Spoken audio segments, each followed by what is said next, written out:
Los protagonistas del acontecer regional en Mesa de Noticias. Bueno, durante la semana pasada hubo visita también acá a la zona, la región del Biobío, del subsecretario del Interior, Manuel Monsalve, y en aquella oportunidad también las autoridades, junto con la ministra de Defensa, además, se realizó un balance de lo que tiene que ver con los hechos de violencia, esto en la macrozona sur, en el contexto además de, por supuesto, del estado de excepción. Se entregaron algunos datos donde se revela que hay una disminución, por ejemplo, de los hechos de violencia en un 12% en relación al año pasado y en un 43% en comparación al 2021, y también se habló respecto a la situación del estado de excepción. ¿Qué va a pasar con esto? Porque hace un par de yo creo que semanas ya, a esta altura uno pierde el tema del tiempo, pero cuando vino al IRADE, la ministra del Interior, Carolina Toa, habló más o menos de cómo se debería aplicar la desescalada del estado de excepción. Hay un tema de que en el fondo no iba a ser de golpe, qué es lo que iba a pasar con esto. También se descartó que al menos de momento se realizara esta situación. Así que para conversar acerca de esta cifra y también acerca de la situación del estado de excepción, estamos ya y la vemos conectada en nuestra transmisión, en nuestro locutorio virtual, a la diputada del Distrito 21, Flor Baiza, que le damos la bienvenida y le agradecemos que haya aceptado nuestra invitación. Buenos días, diputada. Hola Leslie, muchas gracias por la invitación. Buenos días. Bueno, diputada, preguntar un poco respecto a estas cifras que entrega el gobierno respecto a la macrozona sur y esta disminución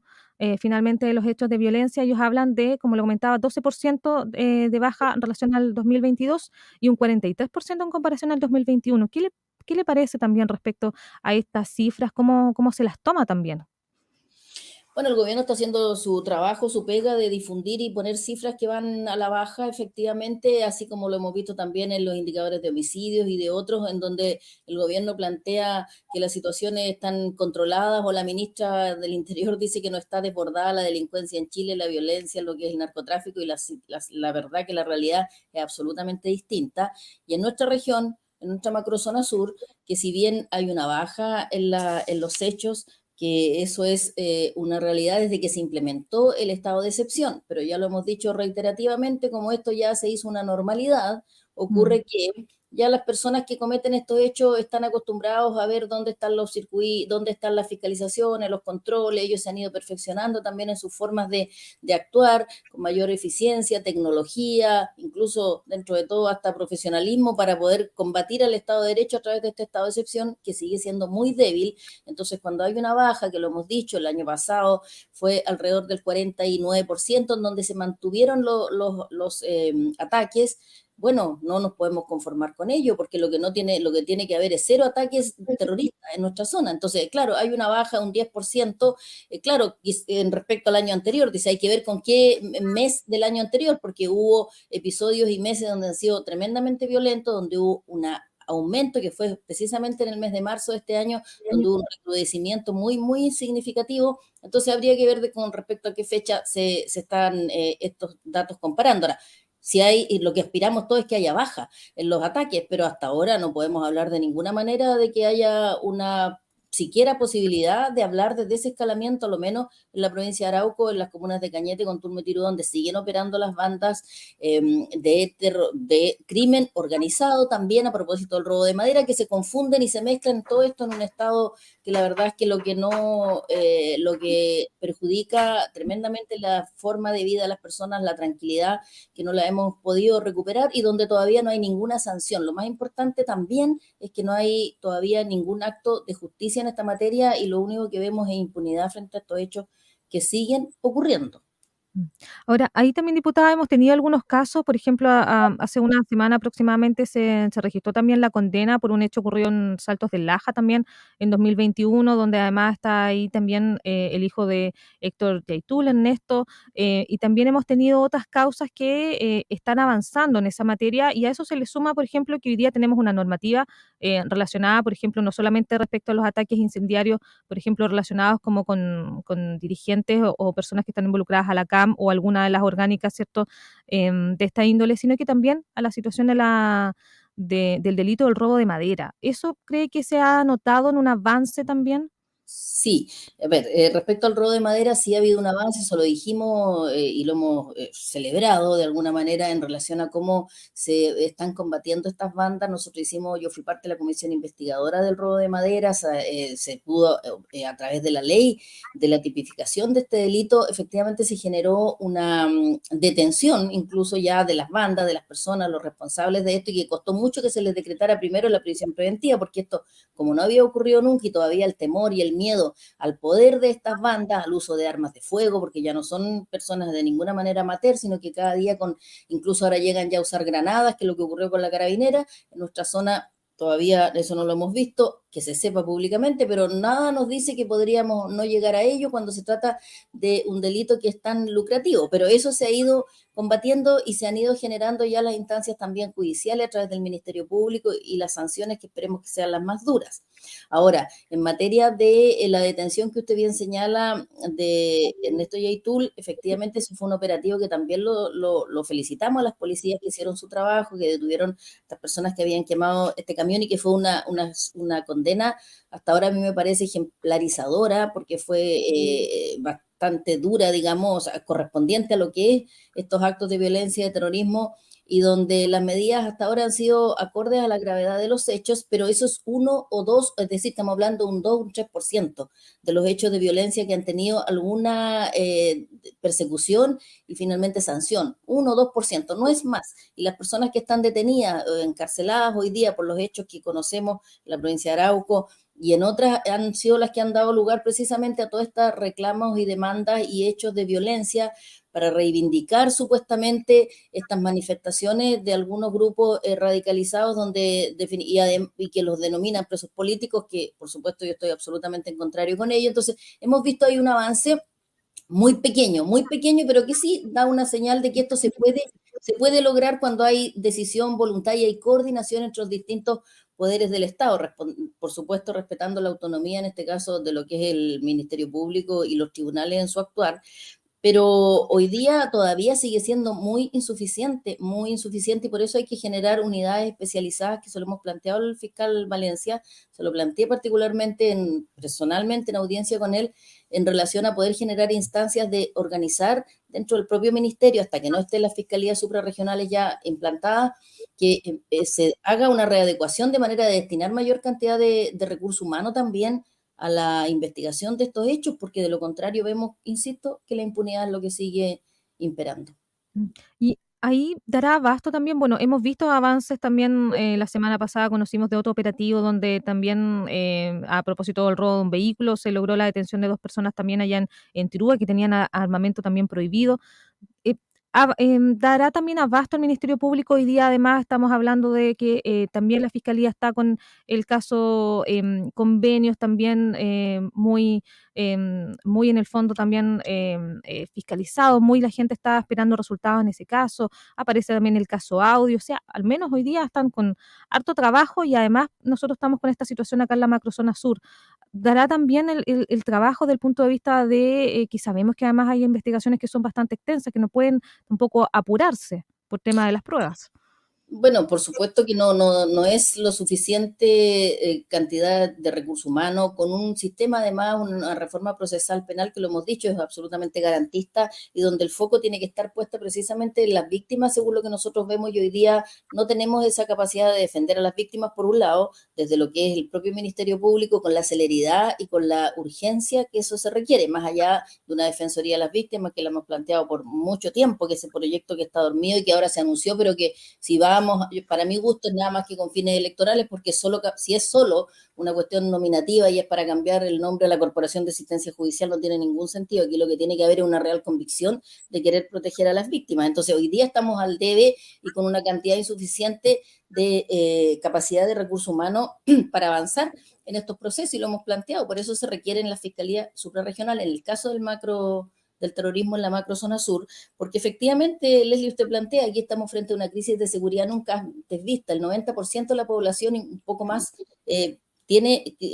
temor a la inseguridad. Hemos visto esto es de acuerdo a la ENUS, lo que hemos visto en la CADEM, donde hay un 95% de las personas que señalan que los hechos son más violentos que antes y que han aumentado en los últimos 3 meses. El 84% señala tener miedo, señalaba, ahora tenemos la ENUS que es más dramática aún y más demoledora. Entonces, por supuesto que el Estado en su conjunto, y en este caso el gobierno, que es el que tiene el rol de proteger a los ciudadanos, tiene que reaccionar de una manera mucho más eficiente teniendo un plan de acción. Y el Ministerio Público es uno de los organismos que tiene que reaccionar también, y así lo hemos visto en el caso del fiscal Valencia. Vuelvo a eso, cuando hace una reestructuración a propósito del plan Calle Sin Violencia y señala una cantidad de fiscales y de recursos humanos que está dentro del ministerio, otros que se van a agregar, para poder avanzar, por ejemplo, en las comunas en donde están operando el plan Calle Sin Violencia, que yo he sido muy crítica de él porque considero que se dejaron espacios territorialmente muy, muy aislados, digamos, haciendo este plan, por ejemplo, en el Gran Concepción, donde está Coronel y no está Lota, que es una comuna que ha tenido hechos de violencia en el último tiempo muy significativos. Lo mismo ocurre en la comuna de Los Ángeles, donde ahí sí se implementó un plan que lo está aplicando desde octubre el Ministerio Público. Vamos a ver cuáles son los resultados en materia de dar una focalización del recurso humano, pero por supuesto que hoy día es todavía insuficiente porque tenemos una crisis de seguridad, que es lo que estoy relatando yo, y se suma una crisis también de corrupción, donde también tiene que haber una persecución del delito, si es que lo hay, si puede tipificarse como tal, más allá de la responsabilidad administrativa y civil en el caso de que se devuelva la plata, que es lo que no ha ocurrido, y es lo que yo he señalado en tantas veces, donde cada día no nos dejamos de sorprender, y al final los ciudadanos pagan el pato, pagan los costos, como pasa, por ejemplo, con Procultura, que simplemente dice que se va, que cierra, baja la ventana y quedan trabajadores que están con un temor, aunque se ha dicho que van a seguir sin problema, pero ¿quién puede decir que no hay problema cuando el trabajo que tenías hoy día, mañana ya no lo tienes, te anuncian que tu empleador ya no está? Y donde además se genera un daño tremendo a lo que es el recurso regional cuando hay un proyecto de 2.553 millones de pesos donde se han traspasado alrededor del 50% y no sabemos las rendiciones en qué condiciones están. Entonces, hoy día aquí tiene que haber, en ese sentido hay que estar desde todos los frentes analizando, investigando para llegar a conclusiones que sean las que la gente quiere, que es efectivamente haya una devolución de los dineros que fueron mal utilizados y que no cumplieron con el objetivo para el cual están concebidos, y que es mejorar el bienestar de los habitantes, en el caso del gobierno regional de la región del Biobío y en el caso del país de todos los ciudadanos. O sea que ahí también entonces, porque en otras oportunidades también el Ministerio Público se ha cuestionado respecto a la situación de la macrozona sur, pero hoy día vemos esta situación donde obviamente están bastante con muchas contingencias, muchas investigaciones. Las fiscalías suprarregionales, entonces, ¿cree usted que es como parte de la solución que podría venir a enfrentar esta problemática y que evidentemente el capital humano se hace poco en esta circunstancia, en esta contingencia que tenemos de distintos índoles?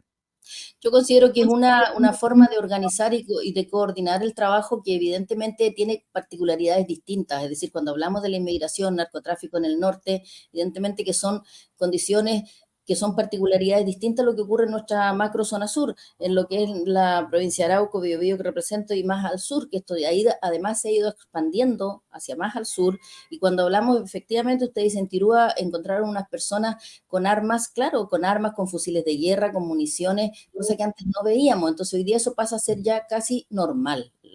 y diría yo normal. Y lo peor que puede ocurrir es que los ciudadanos también vean que esto se transformó en una normalidad y que no van a haber sancionados. Aquí se determinaron las responsabilidades, o sea, se encontraron a las personas, ahora tiene que seguir todo lo que corresponde a los juicios, pero hay muchos otros hechos donde están con armas, disparos, balaceras día a día, noche a noche, en cada uno de los sectores rurales más apartados, y donde hay una preparación de estas bandas de crimen organizado y de grupos anarquistas, terroristas, que su objetivo es infundir terror. Entonces, claramente tiene que haber ahí una especialización y una forma de trabajar, porque es una forma distinta de operar, y tiene que el ministerio, el que persigue, tiene que también entonces capacitarse, tiene que adecuarse a esa forma, tiene que tener un conocimiento, tiene que tener una inteligencia que es distinta, y tiene que haber también, por supuesto, una coordinación con los otros poderes del Estado, porque a mí lo que me parece, o las instituciones del Estado, cuando hay un esfuerzo, las policías que logran detener, bueno, tiene que estar inmediatamente esa coordinación con Ministerio Público, luego con tribunales, para que se aplique por sobre todo lo que yo he planteado es la máxima rigurosidad de la ley. Y cuando hay cautelares, por ejemplo, no se aplique la más baja, sino que sea la más gravosa cuando hay hechos tan graves como son actos terroristas, y por lo tanto las prisiones preventivas sean realmente que se cumplan y se puedan cumplir, porque es lo que hemos aprobado además en la Cámara hace poco, cuando el uso de armas de fuego se le agregó vino desde el Senado, donde no era solo la gravedad del hecho en sí, sino que otras condiciones a evaluar, como haber sido reincidente, haber tenido condenas previas, para ser parte de bandas de crimen organizado, para que se decreten las cautelares siempre de prisión preventiva en el uso de personas que están manejando armas, porque hoy día eso se está haciendo cada día más común, y en ese sentido el Estado tiene que responder, y por ello ahí tiene que haber también decisión, y desde la Fiscalía, lo menos lo que pudimos conversar con el fiscal regional nacional, fiscal Valencia, porque nos reunimos para plantearle esa preocupación por el avance en las investigaciones con respecto a hechos terroristas. Tiene claro que tiene que haber, como digo, una mirada distinta, una focalización y una organización de los equipos de trabajo que tienen que tener un sello distinto, porque están frente a un modus operandi de bandas criminales y de grupos terroristas que son distintos a otro tipo de crimen que ocurre lamentablemente en nuestro país, donde no hay nadie que se salve. Ninguna comuna hoy día está libre de la violencia, del terrorismo y del narcotráfico, que es lo que nos ha generado, la verdad, un daño tremendo a nuestra vida. Diputada, nosotros estamos en estado de excepción desde mayo del año pasado, o sea, llevamos un año, 6 meses aproximadamente con esta medida, y usted mencionaba que no estamos tampoco en condiciones de que cambie. ¿Qué cree usted que debería pasar con respecto a esta medida que, como su nombre lo dice y lo hemos reiterado muchas veces, dice de excepción? O sea, llevamos un año, 6 meses con esto. Lo que se ha dicho de parte de las autoridades de Interior es que esto debería, ellos están planeando una estrategia que tiene que ser de escalar, no de que se termine de un día para otro, sino que tiene que haber una situación de acuerdo a cifras, pero también de una desescalada como por etapas, y no en el fondo todo el contingente que se retire de la zona. Y ¿qué deberíamos esperar? Nosotros ya ahora estamos terminando el año, deberíamos estar ya en una temporada para el turismo, además, que debería ser muy buena para la zona específicamente de Arauco, también de la provincia de Biobío. ¿Cuál cree usted que debería ser la estrategia a seguir cuando ya llevamos un año, 6 meses en estado de excepción ininterrumpido? Mire, bueno, toda actividad económica, y dentro de ello está el turismo, porque es una actividad que genera ingresos y que la provincia de Arauco tiene además potencialidades tremendas para ello, pero todo eso retrocede, y por supuesto que no hay incentivo a que eso avance cuando hay inseguridad. Y la inseguridad está hoy día en nuestra provincia de Arauco por los hechos de violencia, ya de robo de madera, por ejemplo, que se vinculan, y obviamente hay uso de armas, hay crimen organizado ahí, y los hechos de terrorismo derechamente, en donde ya todos sabemos cuáles han sido, como Molino Grolmus, por ejemplo, donde sabemos las secuelas que quedaron de sus familias, ya murió su propietario, y muchas otras. Después, cuando yo hablo del recrudecimiento de la violencia, bueno, fue justamente cuando queman 4 casas, 4 cabañas alrededor del camino entre Cañete y Contulmo, cuando se quema un centro de eventos también en la ribera del lago Laneco, en el sector de Peleco, que era un centro de eventos para efectivamente el desarrollo del turismo. Entonces, todo va en retroceso, y cuando se habla de un estado de excepción desescalado, creo que es estar absolutamente desconectada con lo que está pasando en la zona. Hoy día lo que necesitamos es más militares, más fuerzas armadas que resguarden a los ciudadanos de la provincia, más cobertura en todo el territorio. A mi juicio y en mi decisión, y lo que yo converso con mi opinión y lo que converso con todas las personas del territorio, lo único que necesitamos es más protección, más carabineros, más contingente de Fuerzas Armadas, para darnos seguridad, resguardar a las personas, que no sigan ocurriendo este tipo de hechos, y de ninguna manera hablar de desescalada ni de irse retirando. El gobierno en ese sentido está completamente desconectado, insisto, por lo que ocurre, y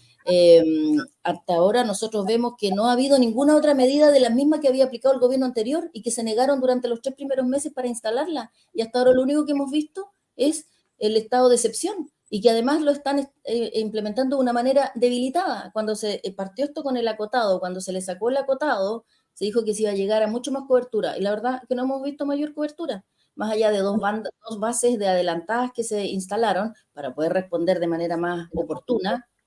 y claro, se valoran, pero todavía son insuficientes. Entonces aquí nosotros, por ser la provincia de Arauco, que no estamos en la región metropolitana, en el centro del país, no podemos conformarnos con medidas a medias ni débiles, y lo hemos estado diciendo, insistiendo, reiterando al gobierno, pero hasta ahora se han hecho algunas variaciones, no han sido en absoluto lo suficiente para resguardar la vida de las personas de la provincia de Arauco. Entonces me parece que cuando hablan de desescalado están absolutamente fuera de foco y desconectados de lo que está pasando. Ojalá fueran a la provincia, a la ministra le hemos dicho que vaya, van hasta ahora a, a dar una vuelta a Concepción en algunos casos, al centro, pero ir a la provincia de Arauco, y que no han ido tampoco, hemos pedido que vayan específicamente a conversar con las víctimas de la violencia, del terrorismo, porque hasta ahora todavía seguimos en indefensión. Ahora, vamos a seguir con un espíritu, por supuesto, constructivo, propositivo también, pero eso significa también que el gobierno entienda que tiene que gobernar para todos y escuchar también a la oposición cuando lo hacemos con un sentido, como digo, de proponer y representar lo que realmente está ocurriendo en la zona. Las cifras siempre se pueden acomodar, se acomodan y depende de qué se comparan, qué cifra o qué periodo de tiempo se ocupa, en fin. Pero no me quedo en la chica tampoco, entrar a discutir ese tipo de cosas, porque también la gente quiere que avancemos en el fondo y que haya mayor seguridad. Y hasta ahora con las medidas que han sido ineficientes y no hemos podido tener un plan concreto desde el gobierno que muestre que realmente aquí no se empieza a romantizar con estas causas ni reivindicaciones que no tienen nada que ver con lo que es realmente situaciones que pueden estar al debe en el país en materia de pueblos originarios, que partió con así esto en nuestra zona, pero aquí al final lo único que hay es delincuencia, terrorismo y terrorismo duro, y que no se puede de ninguna manera justificar ninguna causa con el uso de la violencia, que lamentablemente este gobierno en muchas de sus declaraciones, incluso de quienes lo representan, han dejado entrever que sí hay un espacio para la violencia cuando se trata de reivindicaciones y que son luchas sociales, según algunos, cuando hablan de dar espacio a actos de violencia. Diputada, muy cortito para ir ya terminando. Usted era una de las firmantes de la solicitud de remoción de la fiscal regional Marcela Cartagena, algo que finalmente la Corte Suprema descartó por en el fondo, más temas administrativos. Y la semana pasada, si mal no recuerdo, ya el fiscal nacional decidió específicamente en el caso de Tomás Bravo, en una de las aristas, sacarla a cargo de esa investigación. ¿Cómo se toma también esa decisión? Bueno, Tomás ahí Bravo, que desapareció, ¿cierto?, ahí en la comuna de Arauco. Bueno, nosotros lo que perseguíamos era que hubiese aumento de la credibilidad, o que baje el descrédito de sabemos, en todo el país hay una crisis de confianza absoluta, y en los sistemas o en la justicia pasa lo mismo, porque hemos visto cuántos años que no hay ningún resultado respecto a esta causa, y donde hubo negligencias, errores que a mí me parece que si bien pueden ser no imputables digamos, directamente a la fiscal a cargo o a la fiscalía, sí son respecto a los servicios involucrados, pero al final quien responde y quien lleva adelante la causa es la fiscal. Entonces, y eso además se dio lugar en el fallo o en la decisión, porque claro, no se consideró que era una situación tan grave según la Corte Suprema, pero que sí se dijo que habían negligencia y que habían desprolijidades, por decirlo así, en esta causa, y que eran imputables a otros servicios, pero insisto, la responsabilidad de llevarla adelante es de la fiscal. Nosotros hicimos uso de una atribución que se usa muy pocas veces, por supuesto, porque creo que también hay que atreverse a hacer esto, a ir a pedir la remoción de una fiscal regional y a ir a otro poder del Estado a pedirle eso, pero nosotros lo hicimos en vista de nuestra facultad y porque creíamos que era necesario que se haga un remesón también y que se puedan tomar decisiones que vayan en el sentido de generar la justicia en el caso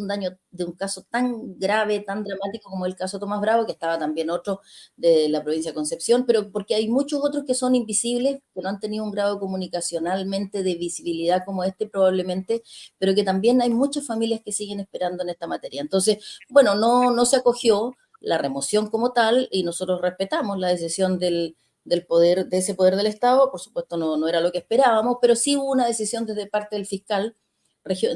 nacional de poner a otra fiscal a cargo, y esperamos que en ese sentido entonces realmente haya un actuar con sentido de oportunidad y de prontitud, y de efectivamente exigirle a los otros instituciones o a todos los que están involucrados en la persecución de la determinación de la responsabilidad, en este caso, como digo, tan brutal, y podamos encontrar necesariamente responsabilidades, se determinen y por lo tanto de esa manera empiece a recuperarse la confianza y la credibilidad en nuestro sistema también jurídico. La diputada por el Distrito 21, Flor Baise, conversando acá en Mesa de Noticias acerca de, por supuesto, la situación de la seguridad y el estado de excepción en la macrozona sur y también, por supuesto, acerca de la situación de la fiscal regional Marcela Cartagena. Muchas gracias, diputada, por estar junto a nosotros acá en Radio El Conquistador Concepción. Muchas gracias a usted, Leslie. Buen día a todos a través del Conquistador. Muchas gracias. Igual, que tenga buena jornada. Igual. Bueno, importante también respecto a este caso, nosotros les comentábamos específicamente respecto a una de las aristas de la investigación de la desaparición de Tomás Bravo, que fue tomada también por la fiscal regional de Los Ríos y por supuesto ahí más adelante seguramente vamos a tener novedades sobre este caso.